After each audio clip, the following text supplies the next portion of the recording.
Welcome all. This is Mother Mary, Virtue of Samara, bringing you a message of invitation, hope, and challenge. Invitation, hope, and challenge. So I want to start with the challenge. The challenge is really to understand that when pressures build, one can fall into a smaller version of oneself because of all the pressure. One can feel almost attacked, or at least you feel like there's an onslaught of energy that you didn't ask for and that you didn't want, right? You didn't ask for it, you didn't want it, you're doing your affirmations, you're living a good life, you're a person of good heart, all of that. So why is this happening? It's really happening because on the earth right now, there is a rebirth that will be happening from a world in which, shall we say, the devotion to power has to give way to the devotion to love. And yet, what will that look like? And for each of you, the challenge that I invite for each of you is, what would you be like if you felt indomitable and fully loved? What would you be like? Would you be exactly the same as you are right now? Or would you walk into a room, find someone that you feel drawn to, and invite a conversation that you might not have done a week ago? The challenge is to understand that to be loving to yourself is to activate more and more of your own God-given power, strength, beauty, love, all of it. But that's not in a vacuum. That's in the environments that you go into. That's within the circles that you attend, within the various groups that you go to. And the reality is, you know, you were talking, June, about your throat. The reality is almost everyone has felt pressured to not speak up for fear of either reprisal, being misunderstood, being judged, etc., etc. And so the challenge is, do I have something to say? And what is it? And for many of you, you don't really yet have the conversation in hand that you want to offer. So what do I mean by that? The devotion to power has led so many people to focus on sort of the attributes of the material world and to organize your life accordingly, to work a job, to make your way, to buy a house, all of that. And there's nothing wrong with that. But when I say to you, the challenge is to be the voice of love expanded from where you have been. It's like, what does that mean? What does that mean? So for instance, one of the things that is very, very challenging right now in your political scene is that so many people believe that they're right. And they don't listen to anyone else because they believe so strongly that they're right.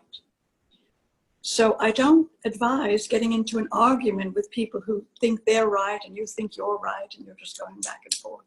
That's not what I'm talking about. What I'm inviting you into is to challenge yourself to envision the world you want to live in. Begin with that. Envision the world you want to live in. How are people treating each other? How are people treating the environment? How are people treating the children and the elderly and all of that? Envision it.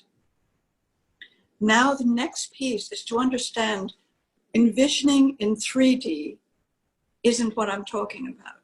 Envisioning means you envision from the third eye and these eyes and the pineal gland, connecting that to the most beautiful, powerful world built on love. You don't have to know all the details. You don't even have to yet know your place in it. But it's like so many things right now. If you only address what is already here, you cannot create what is yet to be. So again, we're not saying ignore the difficulties. We're not saying don't pay attention to whatever's in your field. But what we need, again, are the dreamers. We need the dreamers. And I know that language has been used about the young people that came from Mexico, and that's wonderful, but that's not what I'm talking about. The dreamers are those who don't stop an idea because it's not logical. The dreamers are those who don't stop an impetus to speak to someone because it might be rude, out of place, whatever. Because the dreamers are those who say, I see a world in which, and now they can fill in the blanks. When you do that, when you activate the pineal gland and you activate the third eye, what begins to happen is that the energy within you becomes what you then see outside you.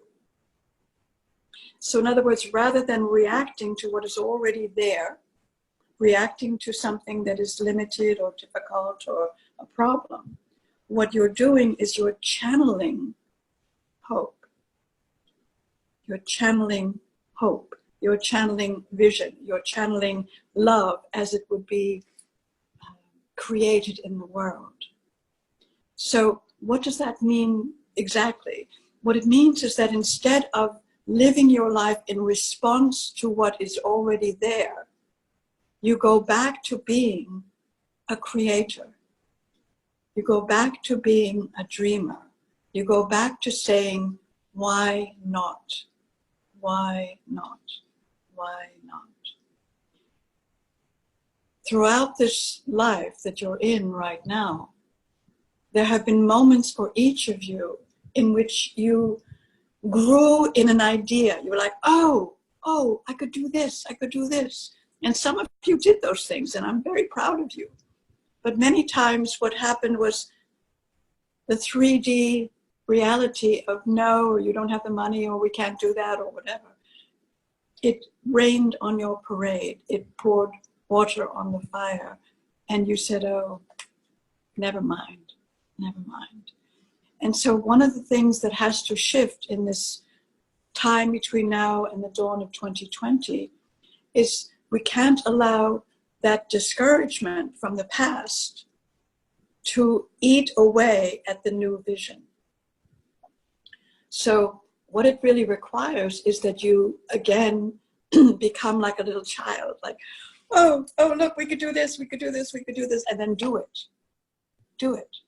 Whether it's dancing, whether it's having a party, whether it's going out to the ocean and picking up shells or whatever.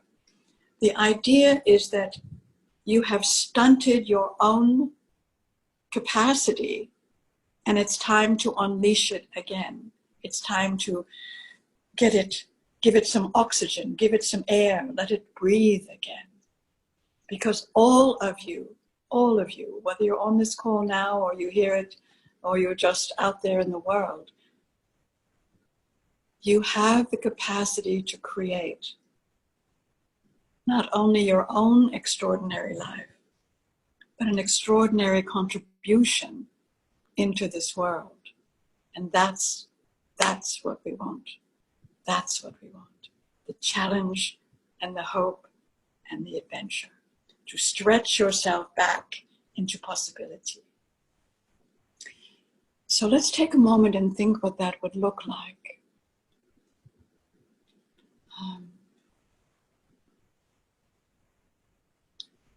Many people wonder whether YouTube has any value whatsoever. And the jury's still out. But what I want you to consider, if you are a fan of YouTube or you like to go on it from time to time, is look at some of the people who perhaps were born, there was a beautiful ballet dancer who made herself dance in a wheelchair, right? You think to yourself, how could somebody do that? She did it because she just decided she wasn't going to let her disability stop her. So one of the ways that you can retrain yourself from feeling discouraged by whatever has happened in your life is simply to go on YouTube and look at some of these amazing young people who have gone against all odds to create lives that are extraordinary. And realize if they can do that, my goodness, you know, what's possible for me? So one of the things that I see coming for each of you is something that I'll call Dare to Dream. Years ago, Samara used to lead a workshop called Dare to Dream. And it came in with the idea that there's a dream that lives in each of you. And it changes over time. You know, a little boy might want to be a fireman, a little girl might want to be, you know, a nurse or a teacher or whatever, and then that changes and that's fine. But there's a soul dream, and that's a little different. And a soul dream is what lights you up when you feel like this is what I'm meant to be doing. And it can be such a small thing. But when you turn it back on, when you say, I'm going to live my soul dream, funny things happen. Yesterday, Samara went to get a pedicure, a very normal thing, right? For girls anyway, and guys. And the lovely little Vietnamese lady was working and she said, oh, my back hurts and it goes all the way down my leg. And Samara said, well, maybe that's sciatica. And so she asked her to write it out. She couldn't understand the word. And then Samara told her a little bit about some stretching that she could do and how yoga can help and what is a cortisone shot. And you could buy icy hot patches, you know, if it was hurting you at the end of the day. All very mundane, right? Well, as Samara was leaving, this lovely little woman came over and she hugged her. She said, I just love you. You've helped me so much. What is that? What is that? It's really that moment when you just open your heart to the other person. And in that moment, she just needed a little information. But her response, I love you. What happened was Samara has chosen the soul dream of showing up as love. That's her deal. And so she does. And it looks a lot differently on any given day. But when you show up as your soul dream, it isn't always a concrete project or a certain idea of something you want to build, although it can be. But it means being present and looking at each opportunity to be that vessel of love that you can be. And when you do that, the response can be so extraordinary. And so what happened in that little half an hour or whatever it was to get a pedicure, there was this exchange of heart and love that looked like a little bit of medical information. But it was really about hearing her pain and offering some assistance. So where will we go with this? As 2019 winds down, the chaos may look even more dramatic. I'll just tell you that. Because what's happening is that what used to be done under the backroom table thing, it's coming up. It's just coming up. And then people get to decide, is that all right? Or is that not all right? Or what do we want to do about that? At the same time, in each of your lives, things are coming up, right? Things are coming up. And it's a question of how can I face this or deal with this with some level of love and respect for myself and others. Because between now and about the middle of December, 12/12, so roughly 2 months or so from now, this disruption in the field is all about letting what has been hidden be seen. And then the choices are really up to all of you, everyone in the world, not just America, but everywhere. Is it all right for politicians to do this? Is it all right for factories to do that? Is it all right for leaders to do this? And again, I'm not weighing in on what's right or wrong. That's your world. That's your world. But the dream I have of your world is one in which there is justice and fairness and a sense of we're all in this together, because it's your planet, at least for now. So I'm urging each of you in this next couple of months to keep a little journal, keep a little track. What's coming up for you? What makes you angry? What makes you happy? What brings you joy? What are the opportunities where you offered some kindness or received some? Sort of begin to see that if you are keeping track of that, what you're doing is you're making that more important, more vital, more what your life is about than something perhaps that occupied you before. In December, there is just a huge influx of light, huge influx of light. All of you can read about this on various channels and the internet and everything else, but what I want to tell you is that from about the middle of December, you're going to feel these waves of beautiful light. And what I invite you to do is sort of take them in and then let them move into you and then through you and out.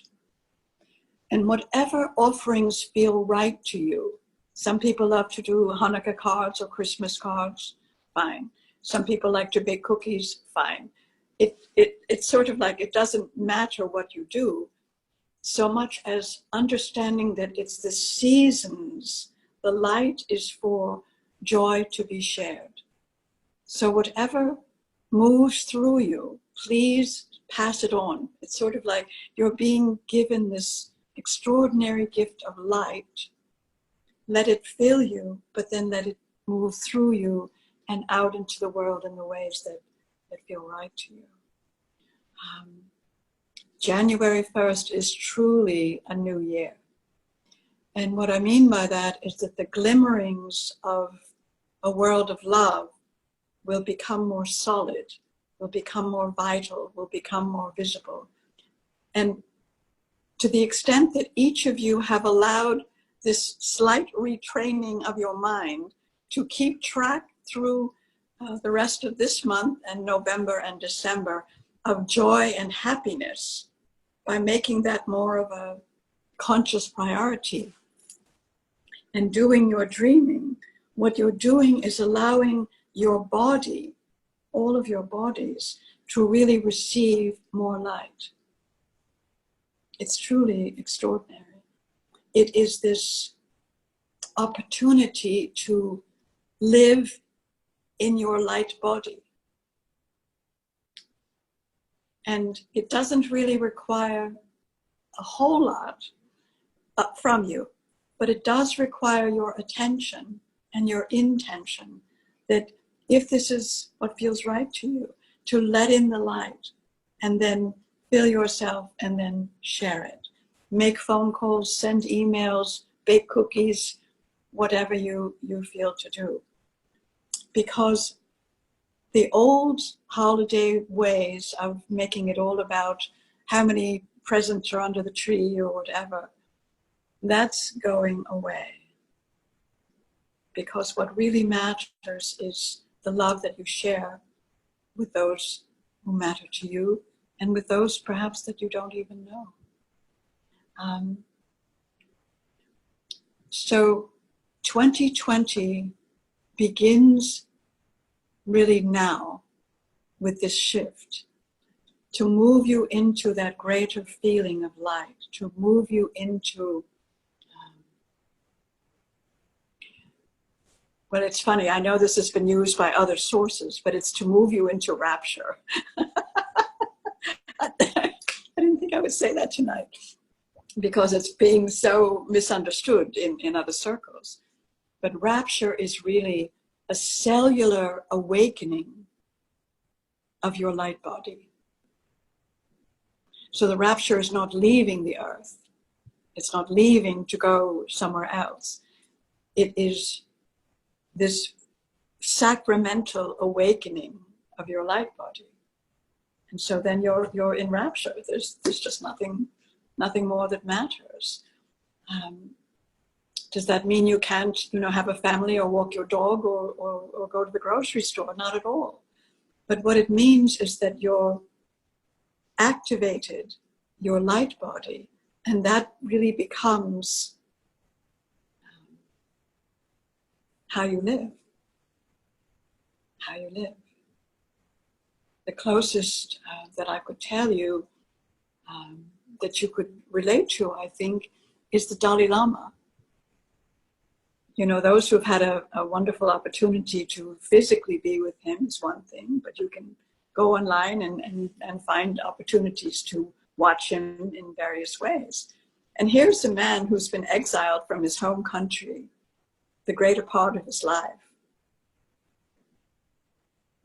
But he lives his rapture.